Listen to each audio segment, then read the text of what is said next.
બળબળતા ડામનું ડગલાનું.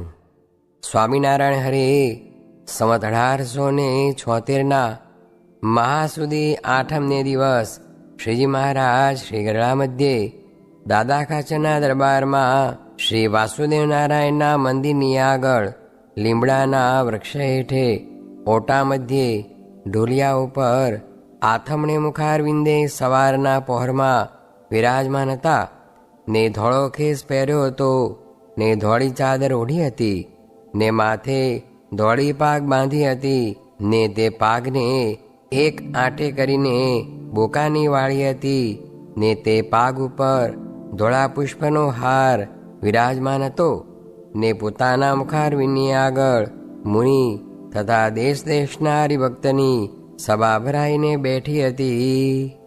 પછી શ્રીજી મહારાજે પ્રશ્ન પૂછ્યો, જે ભગવાનને વિશે સ્નેહ હોય તેનું શું રૂપ છે? પછી બ્રહ્માનંદ સ્વામીએ સ્નેહનું રૂપ કરવા માંડ્યું, પણ સમાધાન ન થયું. પછી શ્રીજી મહારાજ બોલ્યા, જે તમને તો સ્નેહની દિશ જ જડી નહીં, અને તમે જે પિંડ બ્રહ્માંડથી નિસ્પૃહ રહેવું તેને સ્નેહ કયો, એ સ્નેહનું રૂપ નહીં, એ તો વૈરાગ્યનું રૂપ છે. અને સ્નેહ તો એનું નામ જે ભગવાનની મૂર્તિની અખંડ સ્મૃતિ રહે એનું નામ સ્નેહ કહીએ. અને જે ભક્તને પરિપૂર્ણ ભગવાનને વિશે સ્નેહ હોય તેને એક ભગવાન વિના બીજો સંકલ્પ જ ન થાય. અને જેટલો ભગવાન વિના બીજો ઘાટ થાય છે તેટલો તેના સ્નેહમાં ફેર છે.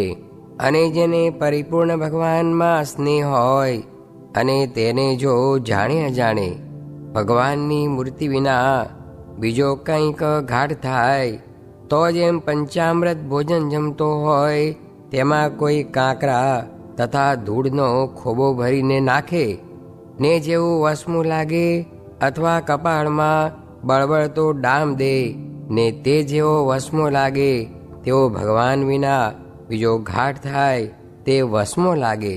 એવી રીતે જેને વર્તતું હોય તેને ભગવાનને વિશે પ્રીતિ છે એમ જાણવું.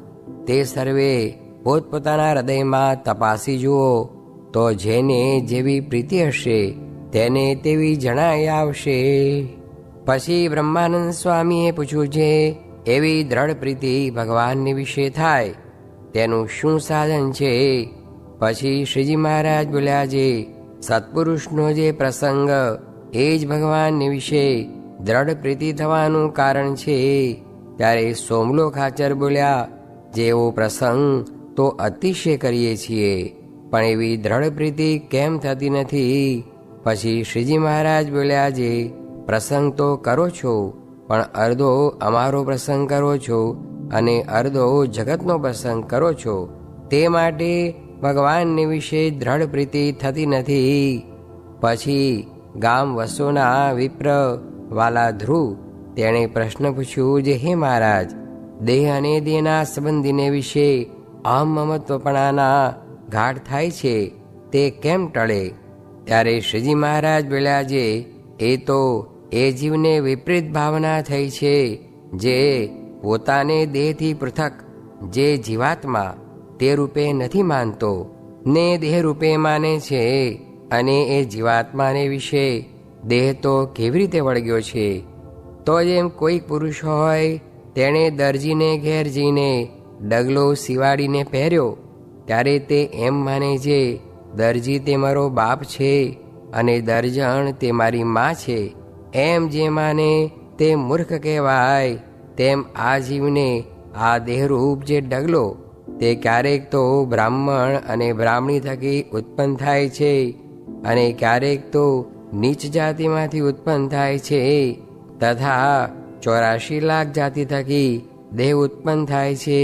તે દેહને વિશે પોતાપણું માને અને તે દેહના મા બાપને પોતાના મા બાપ માને તે મૂર્ખ કહેવાય. અને તેને પશુ જેવો જાણવો અને 84 લાખ જાતમાં જે પોતાની મા બોન દીકરીઓ અને સ્ત્રીઓ છે તે પતિવ્રતાનો ધર્મ એકે પાળતી નથી. માટે જે એવા સકપણને સાચું માને છે તેને અહમ મમત્વના ઘાટ કેમ ટળશે? અને આવી રીતની સમજણ વિના જન્મભૂમિની જે દેશવાસના તે ટળવી ઘણી કઠણ છે. અને જ્યાં સુધી દેહને પોતાનું રૂપ માને છે ત્યાં સુધી એની સર્વે સમજણ વૃથા છે. અને જ્યાં સુધી વર્ણનું કે આશ્રમનું માન લઈને ફરે છે ત્યાં સુધી એને વિશે સાધુપણું આવતું નથી. માટે દેહ અને દેહના સંબંધીને વિશે અહમ મમત્વનો ત્યાગ કરીને અને પોતાના આત્માને બ્રહ્મરૂપ માનીને ને સર્વવાસનાનો ત્યાગ કરીને સ્વધર્મમાં રહ્યો થકો જે ભગવાનને ભજે છે તે સાધુ કહેવાય છે. અને જેને એવું સાધુપણું આવ્યું તેને ને પુરુષોત્તમ ભગવાનને કાંઈ છેટું રહેતું નથી. અને બીજું સર્વે થાય પણ એવી સાધુતા આવી તો ઘણી કઠણ છે. અને એવો સાધુ તો હું છું જે મારે વર્ણાશ્રમનું લેશ માત્ર માન નથી. એવી રીતે શ્રીજી મહારાજ બોલ્યા તે તો પોતાના ભક્તને શિક્ષાને અર્થે છે એમ જાણવું અને પોતે તો સાક્ષાત પુરુષોત્તમ નારાયણ છે. ઇતિ વચનામૃતમ. એ રીતે ગરડા પ્રથમ પ્રકરણનું 44મું વચનામૃત જે તે થયું. કલ્પ આખો સુધી ભગવાનની સામું જોઈને બેસી રહે તો પણ નિષેધ કર્યા વિના વિષય તો ન ટળે, ને સાધુ મળે તો ટાળે, ને નિર્વિકલ્પ સમાધિ થાય તો પણ વિષય ન ટળે, ને જ્ઞાનની સમાધિ થાય તો ટળે. સ્વામિનારાયણ સ્વામીએ વાત કરી છે, તપાસીને જોયું તો આપણે તો વિષયનો સંબંધ હોય ત્યારે જ પ્રભુ ભજાય, પણ તે વિના ભજાય નહીં. તે ખાવાનું રહેવાનું આદિક સાનુકૂળ હોય તો ભજાય. સ્વામિનારાયણ સ્વામીએ વાત કરી છે, વિષયને માર્ગે આંધળા થાવું, બહેરા થાવું, લુલા થાવું એમ થાવું પણ આસક્ત ન થાવું. સ્વામિનારાયણ હરે સ્વામીએ વાત કરી છે, મુક્તાનંદ સ્વામી તથા બ્રહ્માનંદ સ્વામી ભણતા હતા. તેની પાસે જઈને મહારાજ બેઠા. પછી મહારાજે બ્રહ્માનંદ સ્વામીને પૂછ્યું છે, દેશમાં સત્સંગ કેવા થયા? ત્યારે બ્રહ્માનંદ સ્વામીએ કહ્યું છે, સત્સંગ તો બહુ થયો છે. ત્યારે મહારાજ બોલ્યા છે, તમે સત્સંગી કેવા થયા છો? ત્યારે કહ્યું છે, અમે તો ખરેખરા સત્સંગી થયા છીએ. ત્યારે મહારાજ બોલ્યા છે, તમે તો હજી ગુણ બુદ્ધિવાળા સત્સંગી થયા છો, ને ખરેખરા સત્સંગી થયા હો તો કહો છે, અમે ક્યાં હતા અને ક્યાંથી આવીએ છીએ? ત્યારે બ્રહ્માનંદ સ્વામીએ કહ્યું છે, ના મહારાજ, એવા સત્સંગી તો નથી થયા.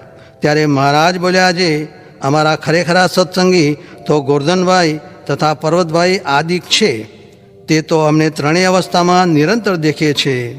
પછી મુક્તાનંદ સ્વામી બોલ્યા છે, હે મહારાજ, એવા સત્સંગી કેમ થવાય?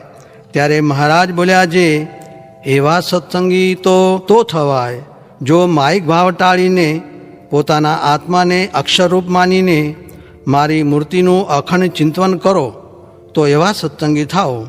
ત્યારે બ્રહ્માનંદ સ્વામીએ પૂછ્યું છે, હે મહારાજ, કૃપા કરો તો એવા સત્સંગી થવાય. ત્યારે મહારાજ બોલ્યા છે, હજી કૃપા જોઈએ છે? જુઓ ને, અમે અક્ષરધામમાંથી અહીં આવ્યા. તે પ્રકૃતિ પુરુષના લોકમાં પણ ન રહ્યા, ને પ્રધાન પુરુષના લોકમાં પણ ન રહ્યા, ને અનંત ધામ ને અનંત સ્થાનક તેમાં ક્યાંય ન રહ્યા, ને તમારી ભેળા આવીને રહ્યા, ને હજી કૃપા જોઈએ છે? ત્યારે બ્રહ્માનંદ સ્વામી બોલ્યા છે, હે મહારાજ, તમે કૃપા તો બહુ કરી, પણ અમારે માયાનું આવરણ તે સમજાય નહીં. ત્યારે મહારાજ ઊભા થઈને પછેડી ઓઢી હતી તે પડતી મૂકીને બોલ્યા છે, હવે છે માયાનું આવરણ? ત્યારે કહ્યું છે, ના મહારાજ. સ્વામિનારાયણ હરે સ્વામીએ વાત કરી છે, વિષય ન ભોગવે તો ચિંતન થાય, ને બહુ બળ થાય તો ભોગવવું, પણ અંતે ન ભોગવવું ને મૂકવું એ જ સિદ્ધાંત છે. સ્વામિનારાયણ હરે સ્વામીએ વાત કરી છે, આ જીવ દેહનો ગોલો છે, તે દેહની સેવા કરે છે, ને ભગવાન પાસે પણ દેહની રક્ષા કરાવે છે, ને ભગવાનને દેહની સેવામાં રાખે છે. ને પ્રહલાદે જોને દેહની રક્ષા ન માની ને ન માગી. સ્વામિનારાયણ હરે સ્વામીએ વાત કરી છે, ઉપરથી ભગવું પણ જીવ ક્યાં ભગવો છે, એવું હોય તે પણ જોવું. સ્વામિનારાયણ હરે. સ્વામીએ વાત કરી છે, એક સાધુ કહે આપણા કર્મમાં લાડવા નહોતા ને આ તો ભગવાનના પ્રતાપે એમની ઈચ્છાએ મળે છે, માટે ભોગવવું તેનો બાદ નથી. ત્યારે સ્વામી કહે એ સમજણ ખોટી છે. કેમ છે? ખાવા પીવા તો ઘણા વિમુખને પણ મળે છે. ત્યારે કોકે કહ્યું છે મહારાજ પણ સંતને લાડવા આદિ જમાડતા. ત્યારે સ્વામી કહે તે તો એમ સમજવું છે જીવને પોતાની સ્મૃતિ થાય તે સારું જમાડતા, પણ મહારાજનો એવો મત નહીં જે વિશે ભોગવાવા. સ્વામિનારાયણ હરે. સ્વામીએ વાત કરી છે, મરવું એક દિવસ જરૂર છે પણ ભૂલી બેઠા છીએ એ પૂરું અજ્ઞાન છે. આત્મા દેખાણે ન વળવું, ધ્યાન પરાયણે ન થયું, આકુતિ ચિત્તિ ચાપલ્ય રહિતા નિષ્પરિગ્રહા એ પ્રમાણે રહે ત્યારે સાધુ થાય, તે પૂરો સાધુ કહેવાય. કોટી કલ્પ સતૈરપી ત્યારે અંત આવે છે. સ્વામિનારાયણ હરે. સ્વામીએ વાત કરી છે, શ્રાવણ સુધી પાંચમને દિવસ વાત કરી છે. આટલા દિવસ મંદિર કરતા ને હવે હમણાં વિચાર્યું છે સર્વે દોષ માત્ર એક ન હોય તો ટળે. તે શું છે? એક દેહાભિમાન ટળે તો બધા દોષ માત્ર એની વાંસે ટળે, ને એક ગુણ આવે તો બધા ગુણ આવે. એ કયો ગુણ? તો આત્મનિષ્ઠા હોય તો ગુણ માત્ર આવે.